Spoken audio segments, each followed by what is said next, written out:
உனக்கு இன்னும் 3 நிமிடம் மட்டுமே கால அவகாசம் உள்ளது.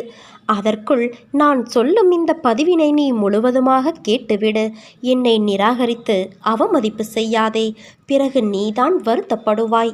உன்னை தேடி உன் அன்னையான நான் வரப்போகிறேன். அன்பு குழந்தையே, என்னிடம் நீ முழு மனதோடு கேள். என்னிடம் உள்ள அனைத்தையும் நான் உனக்கு தருவேன். ஒவ்வொரு நிலையை நினைத்தும் நீ எதற்கு வேதனைப்படுகிறாய்? இப்படி வேதனை மேல் வேதனைப்பட்டு எதை சாதிக்கப் போகிறாய்? வெளியே வா. அப்போது என் ஆசி உனக்கு முழுவதுமாக கிடைக்கும். வெறும் வாய் வார்த்தைகளால் நான் இதை சொல்லவில்லை. நான் உன்னோடு இருக்கும் பொழுது உன் கவலைகளை என் பாதத்தில் வை. அதன் பிறகு நடப்பதைப் பார். உன்னை படைத்தவள் நான்.